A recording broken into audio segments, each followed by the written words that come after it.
பழங்காலத்தில் செஞ்சி என்ற கிராமம் வறண்ட நிலத்தில் இருந்தது. அந்த கிராமத்தில் ஒரே ஒரு குளம் மட்டும்தான் எப்போதும் வற்றாமல் இருக்கும்.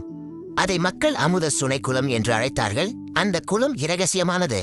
அதில் நீர் எடுப்பவர்கள் தாங்கள் எடுக்கும் தண்ணீரின் அளவுக்கு சமமாக குளக்கரையில் உள்ள பழமையான பேழையில் ஒரு நாணயத்தை காணிக்கையாக போட வேண்டும் என்பது ஐதீகம். இதனால் குளத்து நீர் எப்போதும் சுத்தமாகவும் வற்றாமலும் இருந்தது. இந்த கிராமத்தில் ரமேஷ் என்ற ஒரு இளைஞன் இருந்தான். அவன் எப்போதும் எல்லாவற்றையும் இலவசமாக அடைய வேண்டும் என்று நினைப்பான். அவன் இந்த ஐதீகத்தை பார்த்து, சும்மா தண்ணி எடுக்கிறதுக்கு எதுக்கு காசு போடணும் என்று முணுமுணுத்தான். ஒரு கடும் கோடை காலத்தில் கிராமத்தில் நீருக்காக பெரிய தட்டுப்பாடு ஏற்பட்டது. மற்றவர்கள் ஐதீகப்படி காணிக்கை செலுத்தி குறைந்த அளவு தண்ணீரை எடுத்தனர்.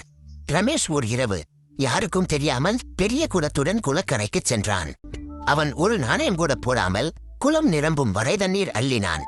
அவன் கடைசி குடத்தை எடுத்தபோது குளத்தின் ஆழத்திலிருந்து ஒரு மெல்லிய பயங்கரமான சிரிப்பொலி கேட்டது. குடத்தின் நீரை பார்த்தபோது அது சுத்தமான நீராக இல்லை. அது கருப்பு நிறத்திலும் எண்ணெய் பசையுடனும் மாறியிருந்தது. ரமேஷ் பயந்து அந்த தண்ணீரை கீழே ஊற்றினான். அப்போது அந்த குளக்கரை ஓரத்தில் இருந்த பழைய பேழையின் மூடி மெல்ல திறந்தது. உள்ளே பணத்துக்கு பதிலாக ஒரு பயங்கரமான பிசாசின் உருவம் உட்கார்ந்திருந்தது. அதன் கண்கள் சிவப்பாகவும் அது ரமேஷை பார்த்து கொடூரமாக சிரித்தது. பிசாசு பேசியது, நீ நீரை திருடினாய், அதற்கு விலையும் கொடுக்கவில்லை.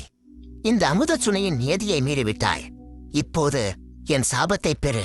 ரமேஷின் உடல் சிலிர்த்தது. அடுத்த நொடியே அவன் உடலின் உட்புறம் முழுவதும் தாங்க முடியாத தாகம் ஏற்பட்டது. அவன் எவ்வளவு தண்ணீர் குடித்தாலும் அந்த தாகம் அடங்கவே இல்லை. வீட்டிற்கு ஓடிச் சென்று குழாயில் இருந்த தண்ணீரை குடித்தான். ஆனால் அது வாய்க்குள் போகும்போதே ஆவியாகி மறைவது போலிருந்தது. சில நாட்களில் ரமேஷின் உடல் வறண்டு சருமம் வெடித்துப் போனது. அவனுக்கு குளம் கண்முன் தோன்றியது. ஆனால் அருகில் போக முடியவில்லை. அவன் ஒரு துளி கூட நீர் அருந்த முடியாமல் நீரை அடைய வேண்டும் என்ற தாகத்திலேயே மெல்ல மெல்ல காய்ந்து மரணமடைந்தான். அவனுடைய சடலத்தைக் கண்ட கிராம மக்கள் காணிக்கை பேழையின் பக்கம் திரும்பி பார்த்தபோது அது பழையபடி மூடியிருந்தது. அன்று முதல் யாரும் குளத்தின் நியதியை மீறத் துணியவில்லை. நீதியின் நோக்கம் பொது நலனுக்காகவும் இயற்கையின் வளங்களுக்காகவும் நிர்ணயிக்கப்பட்ட விதிமுறைகளை மீறுவதும் இலவசமாக எல்லாவற்றையும் அடைய நினைப்பதும் ஆபத்தானது. கிடைத்ததை மதிக்காமல் திருடினால் நீயே வறுமைக்கு ஆளாவாய். இது போன்ற குட்டி ஸ்டோரிஸ்களை நீங்க பார்க்க விரும்பினால் எங்க சேனலை மறக்காம சப்ஸ்கிரைப் பண்ணுங்க. உங்கள் ஆதரவு எங்களுக்கு மிகவும் முக்கியம். இது போன்ற மேலும் பல கதைகள் உங்களுக்கு காத்திருக்கின்றன.